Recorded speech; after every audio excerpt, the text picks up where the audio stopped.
반갑습니다. 구름책방의 김상우입니다. 벌써 2024년의 절반이 지나버렸습니다. 이렇게 세상 시간이 빨리 가나라는 생각을 새삼 또 해보게 됩니다. 지난 한 달 여러 가지 일들이 있었는데요. 먼저 제가 읽은 책부터 소개하면서 진행을 해보도록 하겠습니다. 첫 번째로 본 책은 길버트 키스 체스터턴이 쓴 왜 세상이 잘못 돌아가나라는 제목의 책입니다. 왜 세상이 잘못 돌아가나. 이 책은 체스터턴의 사회 비평서라고 보면 될 것 같습니다. 1900년대 이제 초반에 영국 사회에 대해서 여러 가지 변화들이 있었는데, 특별히 이제 정치적인 문제에 있어서 살짝 이제 뒤에서 보면서 여러 가지 불만들이 많이 있었던 것 같아요. 특별히 이제 체스터턴이 가지고 있었던 어떤 보수주의자로서의 가치, 이사 지향점이라고 하는 것들이 제대로 그 안에서 보여지지 못하고 있는 현실에 대해서 조금 안타깝게 여겼던 것 같습니다. 시간이 이제 좀 많이 흐르긴 했지만, 100년 정도 흘렀지만, 여전히 뭐 그런 비판은 가운데는 유효한 것들도 있을 것 같습니다. 오늘날도 보면, 사실 좀 정치적으로 문제들이 많이 일어나잖아요.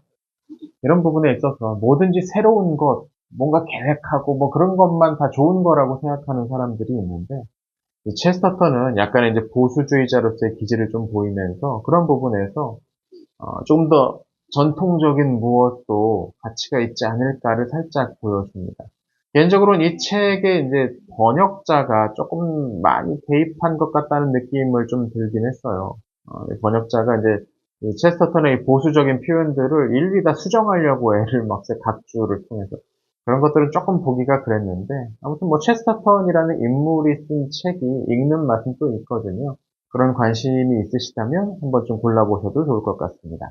두 번째로 본 책은 구미정이 쓴 교회 옆 미술관이라는 제목의 책입니다. 교회 옆 미술관. 제목에서 어느 정도 책의 내용을 짐작할 수가 있죠. 이 책은 교회 옆 미술관, 그러니까 미술, 회화가 중심이 됩니다. 특히 그 회화의 주제가 성경에서 나오는 것들, 성화라든지 내지는 성경 기록화, 뭐 이런 내용이라고 불러야 될까요? 뭐 그런 그림들을 쭉 가지고 오면서 오늘날 교회 내에 있는 여러 가지 현실들과 연결해서 풀어내는 그런 작업입니다. 나름 흥미롭게 이 작업은 진행됐다고 보는데요. 한 가지 아쉬운 건 이 책의 저자, 그리고 이 책이 나아가는 지향점을 여성주의에 두고 있다는 점입니다. 물론 여성에 대해서 관심을 갖는 게 문제는 아니죠. 성경 속에 잘 드러나 있지 않았던 여성들의 자취들을 부각시키는 것도 전혀 문제가 되지는 않습니다. 다만 이 저자의 작업이 정말 성경에서 나온 걸까라는 질문은 해볼 수 있을 것 같아요. 무슨 말이냐면 온갖 것들에서 여성은 그러니까 대단해, 여성은 희생자고, 여성은 피해받고 있고, 그러니까 여성은 어떻게든 띄워줘야 돼라는 어떤 그런 관점이 여기저기 서술들에 좀 보이거든요. 성경 가지고 이야기를 하려면 기본적으로 이런 관점을 먼저 제시하기보다는 성경에서 그걸 끌어내야 되는데 그 부분은 조금 약하지 않았나라는 생각이 듭니다. 좀 아쉬운 부분이요. 다음으로 본 책은 나가이 후미에가 쓴 디저트 사전입니다. 딱 봐도 일본 느낌이 나는 그런 책이에요. 어떤 서양의 디저트를 역사적인 순서대로 해서 한 90여 개, 거의 100여 개가 되는 그 디저트들을 소개하는 그런 책입니다. 소개할 때 이 책의 이제 독특한 점은 직접 그 디저트를 그림으로 그렸다는 거. 단순히 사진을 찍은 게 아니라 직접 그림을 그렸다는 거. 작가가 직접 쓴 건, 저자가 쓴 건 아니고요. 그림 작가가 따로 있긴 했어요. 그래서 그 그림을 보는 맛도 꽤 있습니다.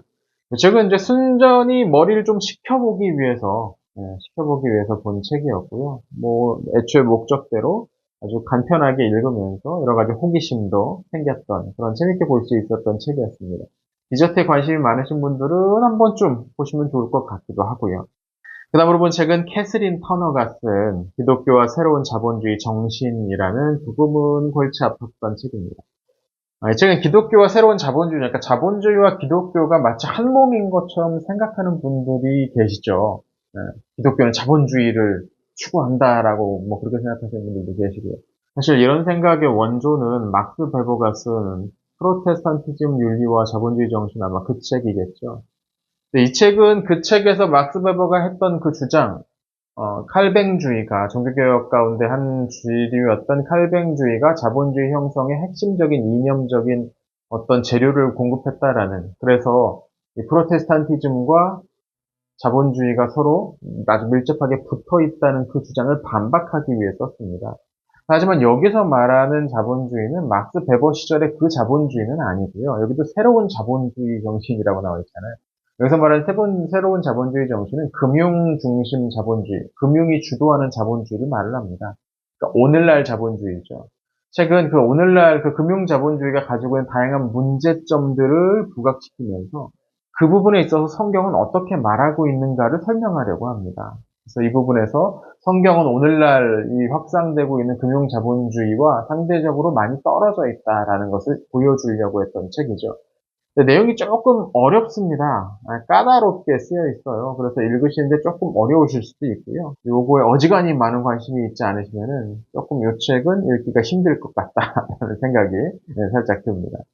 다음으로 본 책은 앤서니 맥가웬이 쓴 개에게 철학을 가르치는 완벽한 방법이라는 제목의 책입니다. 이 책 제목이 되게 좀 길고 말랑말랑하죠. 이 책은 철학 개론서입니다. 철학의 서양 철학사 전반을 훑으면서 소크라트 이전 시기부터 현대 철학자들까지 쭉 훑어가는 이야기입니다. 단순히 그냥 연대적으로 그 철학자들을 중심으로 이야기를 훑는 게 아니고 철학의 주요 주제들이 있잖아요. 시작은 뭐 윤리학이라든지 존재론, 인식론, 그리고 앞으로 장차 이제 있었을 여러 가지 그 현상학과 관련된 내용들 이런 것들을 주제별로 주제 안에서 역사적으로 어떻게 변해왔는지를 설명하는 책이니까요. 철학 어떤 개론서로서 조금 쉽게 말랑말랑하게 읽어볼 만한 괜찮은 책입니다. 또 그 이야기 자체가 개에게 뭐 이런 표현이 나오잖아요. 이게 왜냐면 이 이야기를 쓰는 방식을 자기의 반려견과 산책을 하면서 개와 대화를 한다는 설정을 가지고 썼어요. 재밌죠? 그래서 조금 어려운 거 있으면 개가 뭐라고 다시 막 반문을 하고 그럼 다시 설명을 하고 그러니까 이야기를 좀 쉽게 풀어내기 위한 설정 같은데요. 그래서 한 번쯤 읽어보셔도 괜찮을 것 같다라는 생각이 듭니다. 다만 이 책이 가지고 있는 기본적인 전제는 인물론에 가깝습니다. 신앙 부분과는 크게 상관이 없다라는 거, 그 부분은 혹시 기독교나 좀 다양한 신앙을 갖고 계신 분들은 조금 이해를 하고 사전에 아시고서 읽어보셔야 될 것 같고요. 다음으로 본 책은 마크 존스가 쓴 예수의 기도라는 제목의 책입니다. 조이북스에서 나왔는데요. 이 책은 복음서에 나오는 예수님의 기도 장면을 가지고 와서 예수님의 기도에는 어떤 특징이 있었는지를 쭉 한 30여 가지를 쭉 뽑아서 그걸 설명하는 책입니다.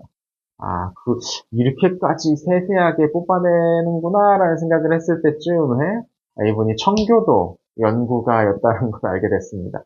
확실히 청교도적인 어떤 느낌이 나는 그런 책이었어요. 예수님은 성자이셨지만 또한 인간이셨기 때문에 이 두 가지 이 본성이, 신적 본성과 인간적 본성이 어떻게 연결되어서 그분의 기도에 드러났는지에 초점을 맞추고 있어요. 그래서 어떻게 보면 조직신학과 관련된 책처럼 보이기도 하고요.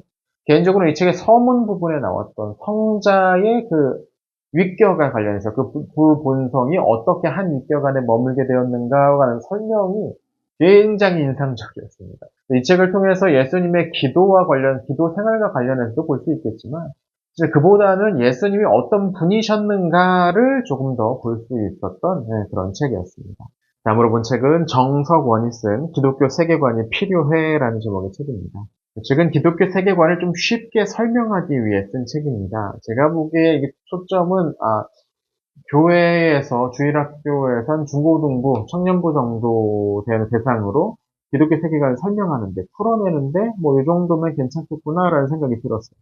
사실 교회에서 뭔가 교재를 가지고 뭔가 계속 해야 되는데 그 교재 찾는 것도 쉽지 않잖아요. 이런 것들을 한 권 가지고서 뭐 한번 좀 풀어보는 것도 나쁘지 않겠다라는 생각이 듭니다. 저는 뭐 창조, 타락, 구속이라는 핵심적인 주제 아래서 어떻게 오늘날 현실 우리의 신앙생활 가운데서 이 기독교 세계관으로 그 문제들을 풀어낼 수 있는가. 그 다양한 문제들, 우리가 직면하고 있는 사건들을 설명하는 데 있어서 기독교 세계관이 도움이 된다라는 그런 생각으로 이 이야기를 풀어놨습니다. 자, 그 다음으로 쓴 책은 김정일이 쓴, 그 북쪽에 쓰던 그분 아니고요. 김정일이 쓴 강남은 거대한 정신병동이다라는 제목의 책입니다.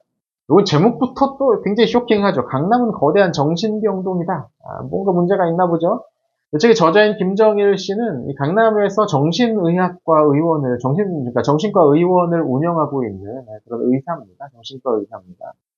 그래서 본인이 직접 이제 만나고 경험하고 또 상담하고 했던 그 이야기들을 바탕으로 이 강남으로 상징되는 한국 사회의 모든 어떤 탐욕과 성공에 대한 어떤 맹렬한 질주 뭐 이런 것들이 복합적으로 연결된 곳으로서의 강남, 이 강남이 앓고 있는 다양한 정신병적 문제들을 지적하는 이야기입니다. 이게 뭐 강남에만 해당되는 건 아니겠죠. 다른 모든 지역도 그런 탐욕과 그런 집착들은 늘 있으니까요. 저자는 이걸 어떻게 해결해야 되느냐라고 할 때 개인적으로 인상적이었던 건 사람을 많이 만나야 된다 일단. 다른 사람과 제대로 된 관계를 맺어야 된다. 그렇지 않고 혼자서만 고립되면 결국에는 정신병이 생길 수도 있다라는 이야기를 해요. 그리고 또 하나는 일을 계속해서 해야 된다라는 거죠. 본인의 어떤 일이 사라져버리고 그냥 난 편하게 쉬어야지 하게 되면 그때부터 또 문제가 생긴다는 거죠. 실제로 많은 사람들이 열심히 일하다가 은퇴하고 나서 급격히 쇠약해지는 모습을 보는데 그것도 다 그런 이유 때문이라는 겁니다. 이거 어디까지 인정해야 될지 모르겠지만 아무튼 많은 사람들과 제대로 된 관계를 맺어야 된다. 그리고 일을 계속 하면서 살아야 된다는 이 두 가지 조언은 나름 인상적이었고 따라갈 만하다라는 생각이 듭니다. 자, 마지막으로 본 책은 한나 아렌트가 쓴 예루살렘의 아이만이라는 제목의 책입니다. 제2차 세계대전 당시 나치가 600만 명의 유대인들을 대량 집단 학살을 했잖아요. 그 사건의 책임자였던 아이만이라는 사람의 재판에 관한 기록입니다. 이 사람이 전쟁이 끝나고 아르헨티나로 도망을 가서 거기서 살고 있었는데 이 이집트 정보기관 사람들이 가서 이 사람 납치해 온 거예요. 그래서 자기네 나라 법정에 세웠던 거죠. 재판에서 이 아이만은 두 가지에 서로 약간 상충되는 것 같은 주장을 합니다. 하나는 뭐냐면 내가 이 모든 것들을 계획했다. 내가 핵심 책임자다라는 어떤 강력한 자기 어필이었고요.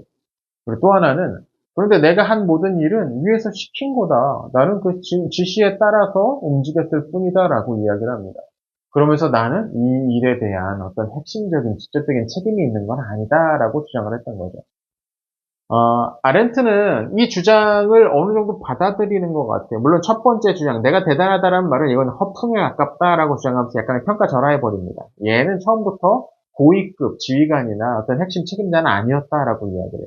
근데 두 번째 주장은 적극적으로 받아들여요. 무슨 말이냐면, 이 아이만이 직접적으로 그렇게 무슨 짓들을 한 것은 그냥 지시를 받아서 중간관리자로서 행한 것 뿐이다라고 주장을 하는 거죠. 근데 이 주장을 계속 밀고 나가면 이 책임이 조금 경감되잖아요. 또 어떻게 보면 이 책이 아이히만의 범죄 책임에 대해서 조금 어떤 면피성, 그런 명분을 주는 그런 책처럼 느껴지기도 합니다. 그럼 왜 그러면 아렌트가 그런 생각을 했느냐? 저는 어떤 형식 논리에 지나치게 매몰됐던 건 아닐까라는 생각이 듭니다.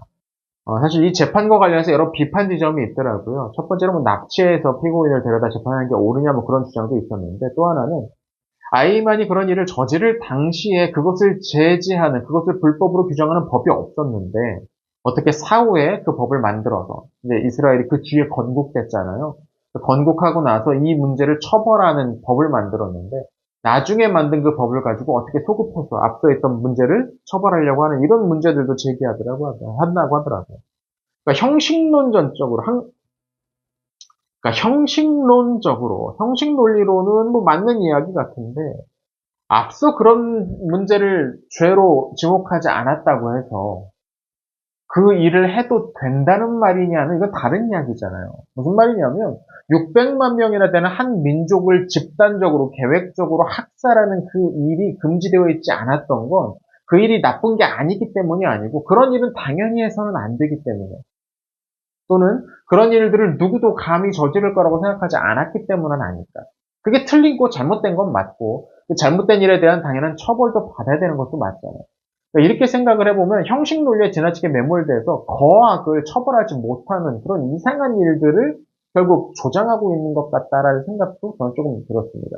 물론 이 책은 뭐 악의 평범성처럼 아이만 같은 평범한 사람이 그냥 시키는 대로 일했고 자기가 무슨 일을 하는지 어떤 의식도 없이 이렇게 큰 나쁜 짓을 할 수 있다. 우리도 조심해야 된다. 이런 식의 메시지로도 읽힐 수 있는데요.